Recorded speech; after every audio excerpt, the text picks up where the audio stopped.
Hello everyone, I hope you guys are doing well, and in today's video we are going to discuss the second practice test on the Collegeboard website, and this is going to be an interesting one because it has many questions that are repetitive as well. And again, obviously all the questions are repetitive, but again this is going to be, this is one of my favorite tests, and today we are going to discuss the first module over here, right? And the first module, let's start again because it has to be craft and structure first, so we'll be starting with craft and structure and so on and so forth as we move on. So first we have words in context. Let's look at question number 1.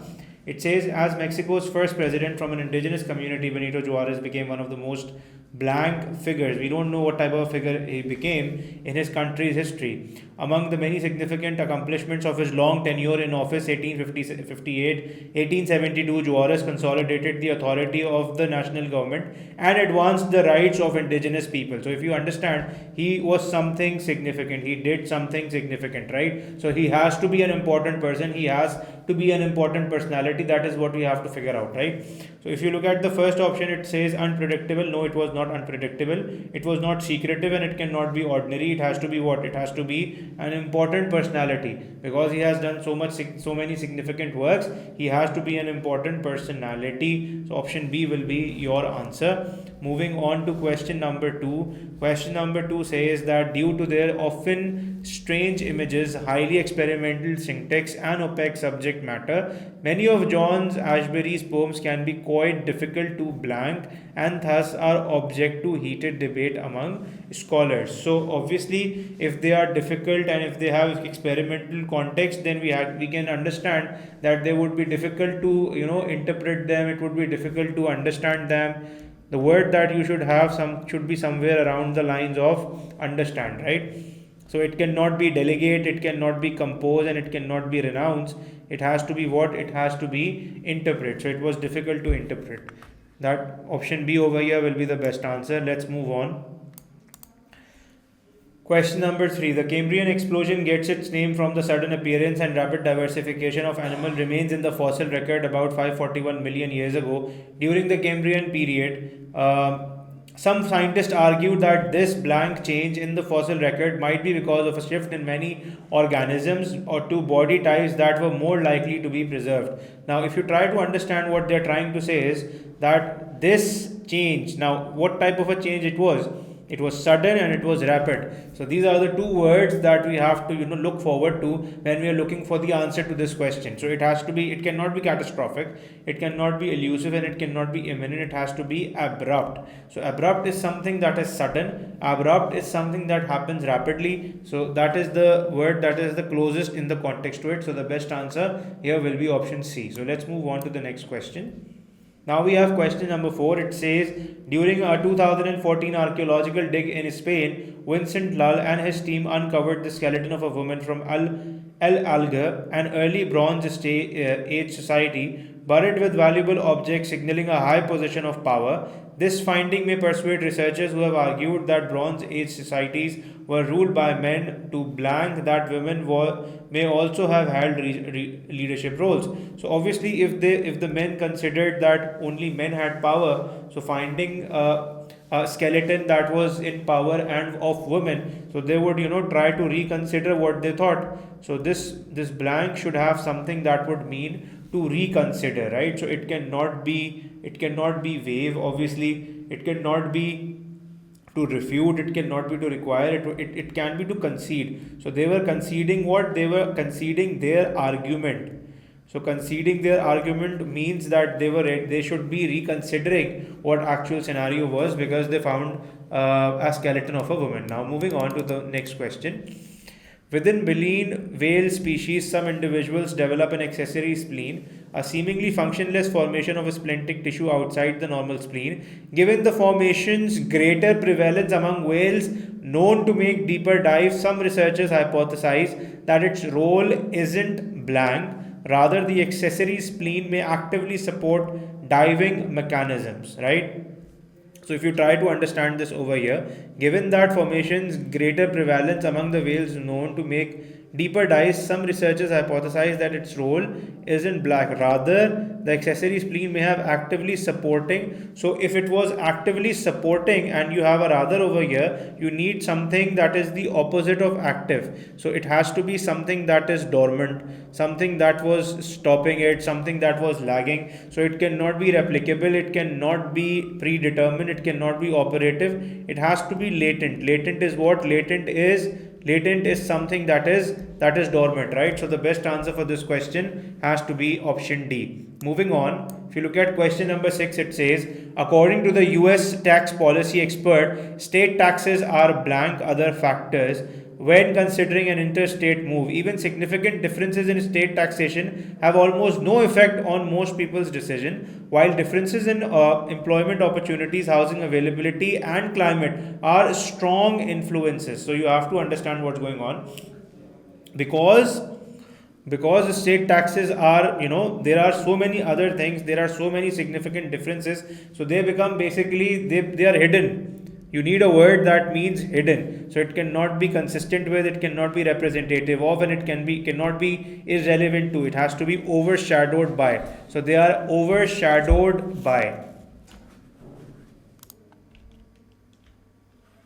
Now moving on to the next question, we have question number 7. Again, it's of words in context. It says the author's claim about the relationship between Neanderthals and Homo sapiens is blank. We don't know what the claim of the author is, as it fails to account for several recent archaeological discoveries. To be convincing, his argument would need to address recent finds of additional hominid fossils, such as the latest Denisovan specimens and Homolongi, which choice completes the text with the most logical and precise word or phrase. Now, you have to see what is the best word that you have to use over here. So from the text we understand, from the passage we understand that the claim was not that strong, because it failed to account for several discoveries. So you need something that means that it was not strong, or something that means it was weak, or something like that. So it obviously cannot be disorienting, it cannot be nuanced, or it cannot be unoriginal. The word that is the closest to what we need is tenuous. Tenuous means something that is weak, something that is slight. So it would be related. So your answer over here is going to be option B. Moving on. Now this is a poem question. Students normally, they tend to get a little worried when they get these poem questions. It's normally the same. You just have to understand. In fact, I recommend that these questions are relatively simpler, because normally you get relatively lesser readings. So anyhow, let's read it. The following text is from Georgia Douglas Johnson's 1922 poem Benediction. Go forth, my son, winged by my heart's desire. Great reaches yet unknown await for your possession. I may not, if I would, retrace the way with you. My pilgrimage is through, but life is calling you. So this is sort of a motivation where someone is motivating someone to go and find life for himself, meaning of life for himself. Probably this is because it says my son, so it has to be a mother or a father, someone like that. So which choice best states the main purpose of the text? To express hope that a child will have the same accomplishment as his parent did. So number one, we don't know what the accomplishments of parent was. The parent is just telling him to go and find it out for yourself. So this cannot be the answer. To suggest that raising a child involves many struggles, this is the negative part of it, and it's not there in the passage. To warn a child, certainly it is not to warn the child, it is to encourage the child, right? So go forth, my son. And all of these words, these are motivational phrases. So motivational phrases means that it is to encourage someone. So the best answer over here has to be option D. Now let's move on. Question number 10. It says the following text is adapted from Indian Boyhood, a 1902 memoir by Ohisia Charles A. Eastman, a Sandy Dakota writer. In the text, Ohisia recalls how the women in his tribe harvested maple syrup during his childhood. Now the women began to test the trees, moving leisurely among them, axe in hands, and striking a simple quick blow to see if the sap would appear. The trees, like people, have their individual characters. Some were ready to yield up their lifeblood, while others were more reluctant. Now, one of the birchen basins was set under each tree and a hardwood chip driven deep into the cut where the axe had made. From the corners of the chip, at first drop by drop, then more freely, sap trickled into the little dishes. Which choice best describes the function of the underlined sentence as a whole? So if you have to see this, you have to talk about how the experience of these cutting the trees was going alike. So if you look at it, uh, it portrays a range of personality traits displayed by the women as they work. Obviously, it's not about the personality traits. It foregrounds the beneficial relationship between humans and maple trees. It's not about the relationship, it's just about the trees. It's more about the trees, right? How the trees were made, how they were, calculated and everything like that. So that is how we are supposed to understand this one. If you look at option C, it says it demonstrates how human behavior can be influenced by natural environment. It's not only about natural environment would be too generic. We are talking about trees and again maple trees. So again C would not be the answer. We are left with only D and we'll read this out. It elaborates on an aspect of maple trees that women evaluate. So this is exactly what the passage is talking about. It's about the maple trees and this underlined part is exploring exactly that point. That is why the best answer for this question will be option D. Now moving on, let's look at question number 10. Now this is a cross-text connection question. We have two texts in this question and we'll try to read both the texts and see how this goes along. The first text, it says ecologists have long wondered how thousands of microscopic phytoplankton species can live together near ocean surfaces competing for the same resources. According to the conventional wisdom, one species should emerge after outcompeting the rest. So why do so many species remain? Ecologists' many efforts to explain this phenomena still haven't uncovered a satisfactory explanation. So if you look at text 2, it says ecologist Michael Berenfield and colleagues have connected phytoplankton's diversity to their microscopic size. Because these organisms are so tiny, they are spaced relatively far apart from each other in ocean water and moreover experience that water as a relatively dense substance. This in turn makes it hard for them to move around and interact with one another. Therefore, says Berenfield's team, direct competition among phytoplankton probably happens much less than previously thought.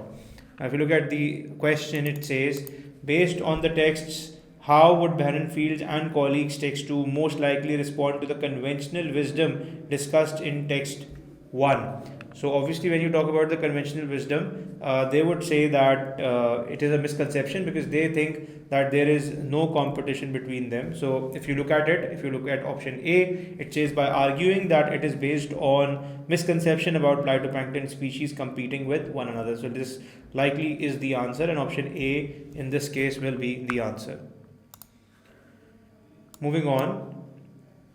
So this question says, in 2014, Amelia Kwon and her team at NASA set out to build a helicopter capable of flying on Mars. Because Mars' atmosphere is only 1% as dense as Earth's, the air of Mars would not provide enough resistance to the rotating blades of a standard helicopter for the aircraft to stay aloft. For 5 years, Kwon's team tested designs in a lab that mimicked Mars' atmospheric conditions. The craft the team ultimately designed can fly Mars because its blades are longer, rotate faster than those of helicopters of the same size built for the Earth. According to the text, why would a helicopter built for Earth would be unable to fly on Mars? I think it's very simple. The passage clearly says that because the atmospheric conditions on Mars are different, because of those atmospheric conditions, this is going to be difficult for the helicopter to fly over there on Mars, and because of that, they have built a new helicopter with that could adapt to those atmospheric conditions. So if you look at option A, it says because Mars and Earth have different atmospheric conditions. Yes, this very well can be the answer. If you look at B, it says because the blades of helicopters built for Earth are too large to work on Mars. No, that's not the case, because the gravity of Mars is much weaker than the gravity of Earth. It has not specified the gravity, it has talked about all the atmospheric conditions. So number one, we don't know if the gravity is weaker, and even if we do take it, we would eliminate and ignore the other factors because it has talked about as a whole all the atmospheric conditions that are there on Mars. So we would be eliminating C as well. If you look at option D, it says because helicopters built for Earth are too small to handle the conditions on Mars.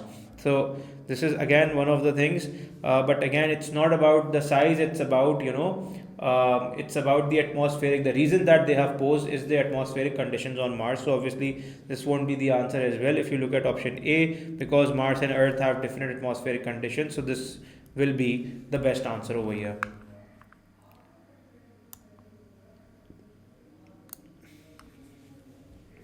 Question number 12 says, in West Africa, Jalis have traditionally been keepers of information about family histories and records of important events. They often have served as teachers and advisors too. New technologies may have changed some aspects of the role today, but Jalis continued to value for knowing and protecting their people's stories. Which choice best states the main idea of the text? So it says which choice is stating the main idea of the text. So if you talk about the main idea, you have to take into account everything that has been talked about, and the central idea over here for the entire passage is the preservation, right? So it's the preservation that they're talking about. For the preservation, they have been over here. So when you talk about preservation of all the different things, that has to be included in the option, that will be the answer. If you look at option A, it says, even though there have been some changes in their role, Jalis continue to preserve their community's history. So obviously, this very well can be the answer. If you look at option B, although Jalis have many roles, many of them like teaching best. Again, this is not the central idea of the passage. Jalis have been entertaining the people within their communities for centuries. Again, this is not the answer. Technology can now do some of the things Jalis used to be responsible for. Again, this is not the answer. The best answer for this will be option A, that they have preserved a lot of things and they have preserved the history, they have preserved everything. So that has to be the main role, a main key point of this passage. That is why option A will be the best answer over here. Let's move on to the next question. The next question is again a main idea question, and it clearly says that in 1934, physicist Eugene Wigner posited existence of a crystal consisting entirely of electrons and honeycomb-like structure. The so-called Wigner crystal remained largely conjecture. However, until Feng Wang and colleagues announced in 2021 that they had captured an image of one, the researchers trapped electrons between two semiconductors and then cooled the apparatus, causing the electrons settle in a crystalline structure. By inserting an ultra-thin sheet of graphene above the crystal, the researchers obtained an impression, the first visual of the conformation of Wigner crystal. Which choice best states the main idea of the text, right? So because of what they have done, they have obtained the most viable and the most clear depiction of that, right? So option A probably can be the answer. If you read it, it says researchers have obtained the most definitive evidence to date to the existence of Wigner crystal, because it clearly says that it was a conjecture, it was a guess, they were not sure. However means that it has to be something opposite. That means it's no more a conjecture, and it tells us how it's not a conjecture in the upcoming passage. That is why option A can be your best answer over here. If you want, you can read the other options as well, but again option A over here is the best answer. So continuing the module 1, let's move on to question number 14. So here we have a command of evidence quantitative question which says the average number of individuals reporting directly to CEOs, right? And this part over here, it says average number of individuals directly reporting to CEOs again. So there are 3 tenures, there are 3 time periods, and then we have managers and department leaders, right? Moving on, the passage says, considering a large sample of companies, economics experts Maria Godapale, Julie Wolf, and Raghuram Rajan assessed the number of managers and leaders from different departments who reported directly to a chief executive officer, CEO.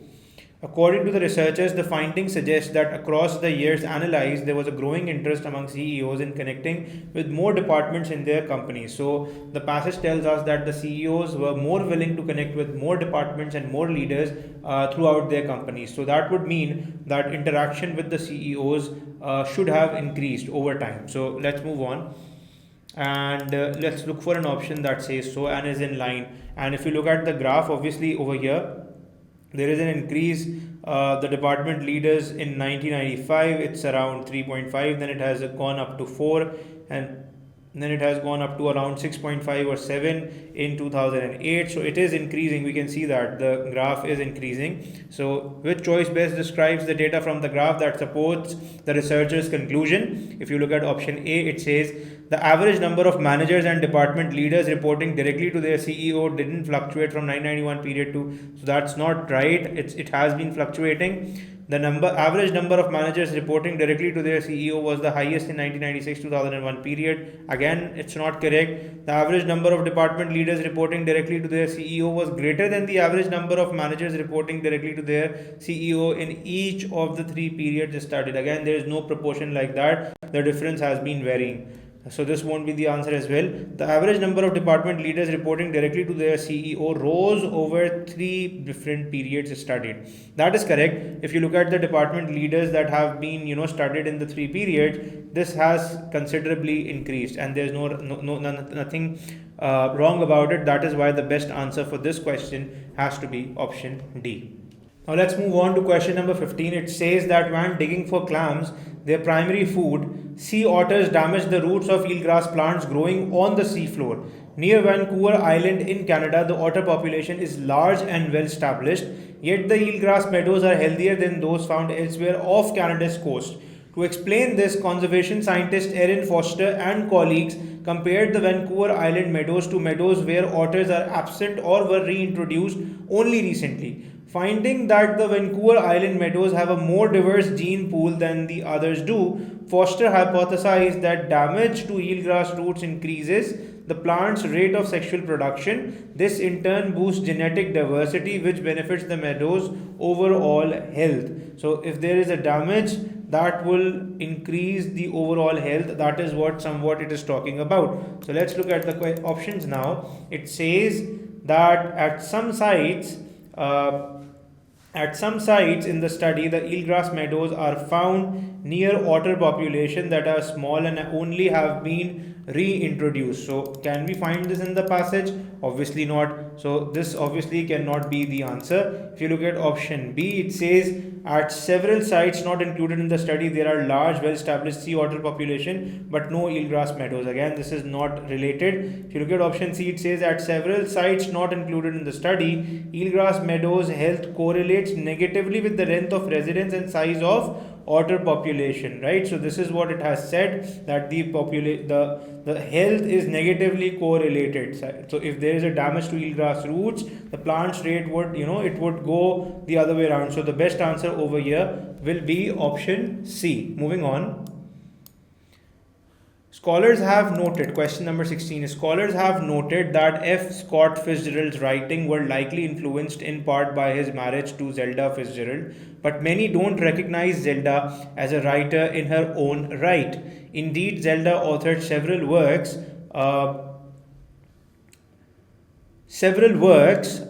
herself, such as the novel Save Me the Worlds and numerous short stories. Thus, those who primarily view Zelda as an inspiration for F. Scott's writing, which of the choice most logically completes the text? So this is an inference question. When you have an inference question, you need to have an information that is there, a premise that is there in the passage, and you have to find the conclusion for that. So if you're looking for a conclusion over here, so if you look at option A, it says overlook the many other factors that motivated F. Scott to write. No, this is not the case. Risk misrepresenting the full range of Zelda's contribution to the literature. Thus, those who primarily view Zelda as an inspiration for F. Scott's writing, they risk misrepresenting the full range of Zelda's contribution to the literature. Why? Because it clearly says that Fitzgerald's writing were likely influenced in part by his marriage to Zelda Fitzgerald, but many don't recognize Zelda as a writer on her own right. Indeed, Zelda authored several works herself, such as the novel. So she was not the only influence. She was an influence, right? But she was not the only influence. So obviously, if they consider Zelda as the only inspiration for F. Scott's writing, then obviously they would risk misrepresenting the full range of Zelda's contribution to literature, right? So that it would become only an inspiration inspiration to Scott's writing. It would not mean that Zelda herself, was writing, and on her own self she was writing. So that would be, ignored. So that is something we need to infer from this question, and that is why the best answer over here will be option B. Moving on. So let's start up with question number 17. Question number 17 is another inference question. Let's see what it says. So let's read out the question. It says, among social animals that care for their young, such as chickens, macaw, monkeys, and humans newborn, appear to show an innate attraction to faces and face-like stimuli. Elizabetta Versace and her colleagues used an image of three black dots arranged in the shape of eyes and a nose or mouth to test whether this trait also occurs in testudo tortoises, which live alone and do not engage in parental care. They found that the tortoise hatchlings showed significant preference for the image, suggesting that now we have to understand what it's going on. The first one, it says that they have they first have talked about the ones who have care for their young ones, and then they take into account the tortoises which they live alone. So based on that, obviously it becomes an assumption that they should not, based on a few animals, they should not make a general assumption on everyone, right? So this is what we have to look for in the options as well. If you look at option A, it says face-like stimuli are likely perceived as harmless but newborns of social species that practice parental care, but as threatening by newborns. So there is nothing about the threat over here, so obviously we cannot take that as our answer. A will be eliminated. If you look at B, it says researchers should not assume that an innate attraction to face-like stimuli is necessary an adaptation to related social interaction or parental care. So that is something they should not assume, because they took a small strata of animals, and based on that they made a general assumption that this is the case and this is how it happens. So that is what they should not assume, and that is why B pretty much can be the answer to this question. We'll read option C and D, but again this looks like to be the best answer over here, right? So if you go for option C, it says researchers can assume that the attraction to face-like stimuli that is seen in social species that practice parental care is learned rather than innate. No, they do talk about it that few of them have it innate. So this cannot be the answer again. Newly hatched testudo tortoises show a stronger preference for face-like stimuli than adult testudo tortoises do. So again, this is not the answer. So the best answer over here for this question will be option B. So moving on.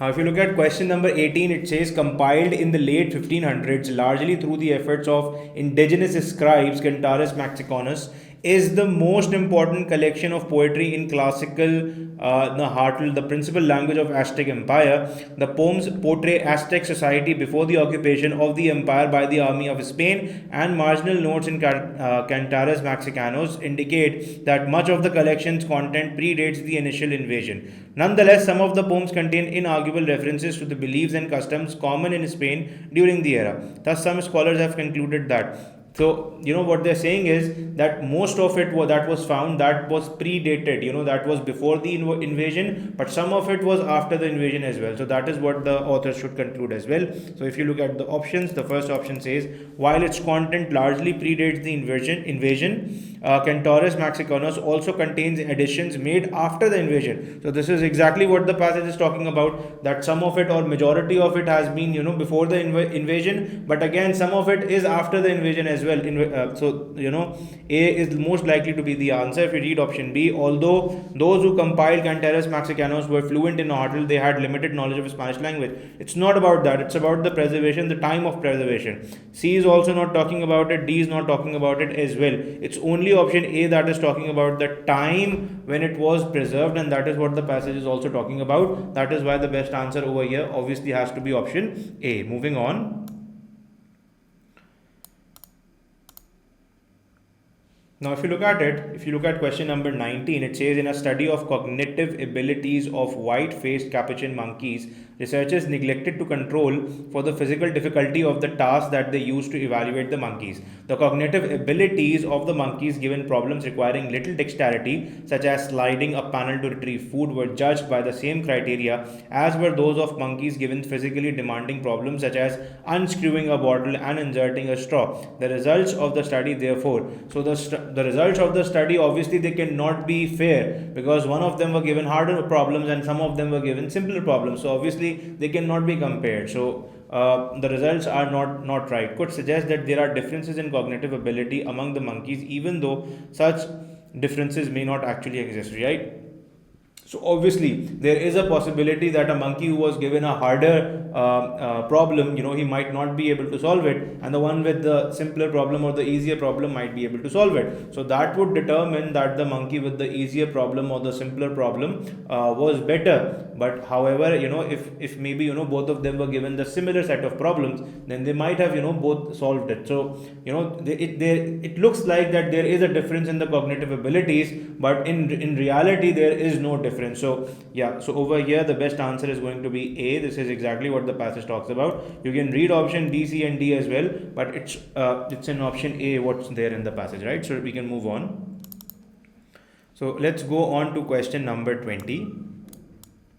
So question number 20 says, to survive when water is scarce, embryos inside African turquoise fish killfish eggs blank a dormant state known as diapause. So because you're talking about to survive embryos inside the African turquoise killfish egg, so you're talking about embryos, right? And because it is plural and it is present and it is a fact, and you have to remember, when you talk about a fact, you always use simple present for it, right? So when you use simple present for a fact always, and you look at the options that you have, there is only one option that is in simple present, and that is option A. That is why enter is going to be your verb over here. So this is a typical question of verb tenses, and that is how you are going to solve it, right? Moving on. Formed in 1967 to foster political and economic stability within the Asia-Pacific region, the Association of Southeast Asian Nations was originally made up of 5 members: Thailand, Philippines, Singapore, Malaysia and Indonesia. By the end of 1990s, the organization blanked its initial membership. So you have to see what's going on. Blank its initial membership. So what by the end of 1990s, so it's talking about past, but it is a period, right? So you have to use most probably you have to use a past perfect for it. So that means that you cannot use a present over here. That would mean you will eliminate A and C, and when you look at D, it is will, so you're going to eliminate that as well. And the only answer that can be, the only option that can be your answer, and it is in past, it is going to be option B, and option B over here is going to be your best answer. Moving on to question number 22. Question number 22 says, the intense pressure found in the deep ocean can affect the structure of proteins in fish's cells, distorting the protein's type. The chemical trimethylamine N oxide TMAO counters this effect, ensuring that proteins retain their original blank. Is found in high concentration in the cells of the deepest dwelling fish. Now again, you have to understand the type of sentences that we have over here, because you have two independent sentences. If you read the sentence, the first one is starting from over here and it is going on till configuration. Second one is starting from TMAO is found in high concentration in the cells of the deepest dwelling fish, right? So this is again an independent sentence. So if you're joining two independent sentences, there are 5 ways you can do that. You can use it with a full stop, you can use it with a comma and a fanboy, and for, and, nor, but, or, yet, so, 7 fanboys coordinating conjunctions. You can use it with a semicolon, or a semicolon and a conjunction and a comma, or you can use a colon. So amongst these 5 options, the only option that we can see in this options is option A, and that is a full stop. Over here you have nothing. Over here you have only a comma, which would become a comma splice error, and over here you don't have a comma, that would become a run-on fragment. So this will be a run-on fragment, this will be a comma splice error, this will be a run-on fragment again. So the only option that can be your answer over here is going to be option A. Moving on to question number 23, it says, food and the sensation of taste are central to Monique Trong's novel The Book of Salt. For example, the exiled character of Ben connects to his native Saigon through the food he prepares. While bitter in the mouth, the character of Linda blank a form of synesthesia, whereby the words she hear evoke taste. Which choice completes the text that it conforms to the conventions of standard English? So if we move on, like I told you, when you talk about a fact, you use a simple present. Similarly, if you talk about something that is recorded or something that is mentioned or an event that is mentioned in a book, right? So for that you also use a simple present tense, right? So over here again, this is a question of verb tenses, and you need a simple present tense over here. So if you need a simple present tense over here, you cannot use option A, you cannot use option B, you cannot use option D. The only option that can be your answer over here has to be experiences, right? So remember, whenever you quote an event, I'm not talking about, for example, if you bought a book, that is fine, but if you bought a book and read the book, and in that book you know saw an event, and if you're quoting that event, for that you'll always use a simple present. Like over here it says, while in bit in the mouth the character Linda experiences a form of, so that is, you know, mentioned in that particular book. So the best answer over here will be option C. Moving on.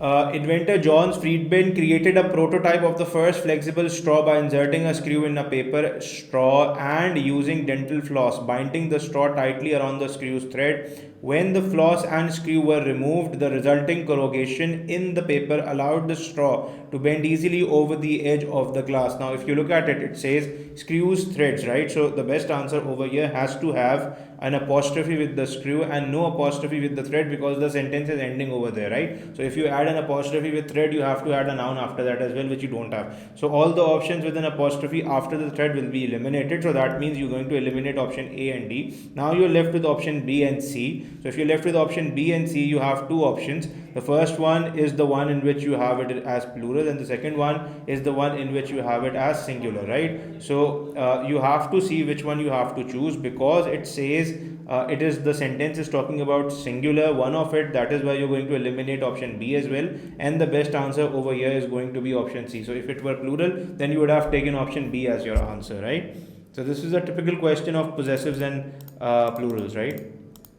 Now moving on to question number 5. In her analysis of Edith Wharton's House of Mirth 1905, scholar Candace Wade observes that the novel depicts the upper classes of New York society as consumed by the appetite of a soulless materialism, and an apt assessment given the House of Mirth is set during the Gilded Age, a period marked by rapid industrialization, economic greed, and widening wealth disparities. Now, if you look at it, it says materialism, but you have to see what's written after it. So, you know, if you're starting something with an inverted comma, you have to end it with an inverted comma as well. But the comma or the full stop should come before the inverted commas closes, right? So, yeah, over here you don't have it. You don't have it in option B as well, and you don't have it in option D as well. It's only option C in which you have a comma, and that comma is written before the inverted commas. That is why the best answer for this question, it's going to be option C. Now moving on. To the humans, it does not appear that golden orb weaver spider uses camouflage to capture its prey. Rather, the brightly colored arachid seems to wait conspicuously in the center of its large circular web for insects to approach. Researcher Po Peng of the University of Melbourne has explained that the spider's distinctive coloration may in fact be a part of its appeal. Now, if you talk about it, you have two independent sentences. The first one is starting from over here and it's going up till prey. The second one is starting from the brightly colored and going up till, you know, till approach. So if you have two independent sentences and if you want to join them with a semicolon and a conjunction, the structure is that you put a semicolon first, then you write the conjunction, which in this case is rather, and then after the conjunction you put a comma. So you'll have a comma over here. So if you look for this structure, you'll have this structure only in option D, right? So option D is going to be your answer over here. Moving on. Question 27, it says in Death Valley National Park's racetrack playa, a flat, dry lake bed are 162 rocks, some weighing less than a pound but others almost 700 pounds, that move periodically from place to place, seemingly of their own volition. Racetrack-like trails in the playa's sediment mark the rock's mysterious migration. So if you look at it over here, so playa's sediment is clearly written, and you have a mysterious migration, that is again a possession with the rock. So that is why you need to have number one, you need to have a possession with both of them, right? So if you don't have a possession with both of them, you're going to eliminate that. So you'll be eliminating option A, you will be eliminating option B. Now you're left with option C and D. Now the difference between these two is that one of them has pliers as plural and this has as singular, right? So because it's one of them and you have to use it as singular, that is why you're going to eliminate option D as well. And the best answer for this question is going to be option C. Moving on. In crafting her fantasy fiction, Nigerian-born British author Helen Oyeyemi has drawn inspiration from the classic 19th century fairy tales of the Brothers Grimm. Her 2014 novel Boy Snow Bird, for instance, is a complex retelling of the story of Snow White, while her 2019 novel Gingerbread offers a delicious twist on the classic tale of Hansel and Gretel, right? So over here, you don't need any you don't need any punctuation over here because it's a part of the sentence. You don't need any break over here. You have the verb written right after it, so you don't put a comma or any other punctuation between the subject or the verb, right? So you don't have it. So it cannot be option A, it cannot be B, and it cannot be D. So the best answer, it's going to be option C. Now moving on to question number 29, this is a rhetorical synthesis question, and we know in the rhetorical synthesis question we are asked to work for the relevance, right? So when you have a lot of information over here, and as per the task you have to pick out the best suited information that you'll have. So reading it out, it says, while researching for a topic, a student has taken the following notes. NASA uses rovers, large remote vehicles with wheels, to explore the surface of Mars. NASA's rovers cannot explore regions inaccessible to wheeled vehicles.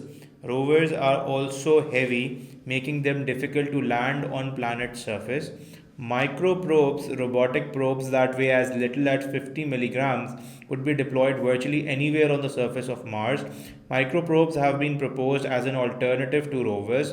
The student wants to explain the advantages of microprobes. So the advantage that we see is that they weigh very little and that they can be deployed anywhere on Mars. So this is what we have to find. And I think this information, if you look at it, if you look at the options, you'll find it over here in D. Any of the other option is not even talking about the weight, so obviously that cannot be the answer. And the best answer over here is going to be option B, because it talks about the weight as well, and it talks about the fact that it can be deployed anywhere on Mars. That is the advantage that the question is talking about, right? So moving on. So question number 30, it says that while researching a topic, a student has taken the following notes. Abdulrazak Gurna was awarded the 2021 Nobel Prize in Literature. Gurna was born in Zanzibar in East Africa and currently lives in the United Kingdom. Many readers have singled out Gurna's 1994 book Paradise for praise. Paradise is a historical novel about events that occurred in the colonial East Africa. The student wants to introduce Paradise to an audience unfamiliar with the novel and its author. So if the audience is unfamiliar, so you have to introduce the novel and author as well, and you have to introduce Paradise the book as well. That is what you have to look for it. And when you go to the options, you'll see Abdulrazak Gurna, who wrote Paradise and later was awarded. So it's not talking about the book. Many readers have singled out, so again it's not talking about the reader. A much praised historical novel about colonial East Africa, Paradise. Okay, so you have the introduction to Paradise, was written by Abdulrazak Gurna, so you have the name as well. Winner of the 2021 Nobel Prize in Literature, so you have the description as well. So you have all the three things available. Option C most probably will be your answer. Paradise is a historical novel, so again it does not talk about the writer and the Nobel Prize, so this won't be the answer as well. The best answer for this question is going to be option C. So you have to remember, the best thing or the best strategy is to understand what the task is, what they're asking you, and just find that information. This is as easy as that, right? So moving on to question number 31, it says, while researching a topic, our student has taken the following notes. Ulaanbaatar, the capital of Mongolia. The city's population is 907,802. Ulaanbaatar contains 31.98% of Mongolia's population. Hanoi is the capital of Vietnam. The city's population is 7781631. Hanoi contains say 8.14% of Vietnam's population. Moving on, which choice most effectively uses information in the given sentences to emphasize the relative sizes of the two capitals, right? So you have to have the relative sizes of the two capitals. So the best one, to go for it will be your answer. If you look at it, the first one talks about the total population, right, and it's not talking about it relatively. Again, the same case is with option B, but when you see option C, even though Hanoi's population is this and it's larger than the population of this, Ulaanbaatar accounts for more of its country's population. So this is basically the relative population, where it talks about, along with the total population, it talks about the percentage of that population as the total of the country's population. So that is what is required in the task, and that is the reason why we'll take option C as the best answer, eliminating option D as well, right? Moving on. While researching a topic, a student has taken the following notes. One of history's greatest libraries was the House of Wisdom in Baghdad, Iraq. It was founded in the 8th century with the goal of preserving all the world's knowledge. Scholars at the House of Wisdom collected ancient and contemporary texts from Greece, India, and elsewhere and translated them into Arabic. Writings included those of the Greek philosopher Aristotle and Indian mathematician Aryabhatta.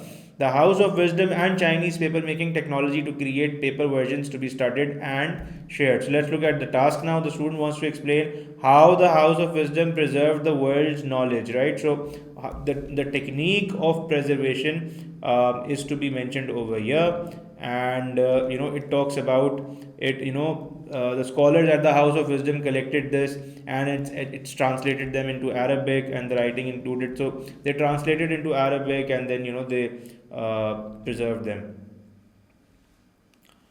And then if you look at the last point, it says the House of Wisdom used Chinese paper making technology to create paper versions studied and shared. So this is again one of the ways that it was preserved. So this is what you want.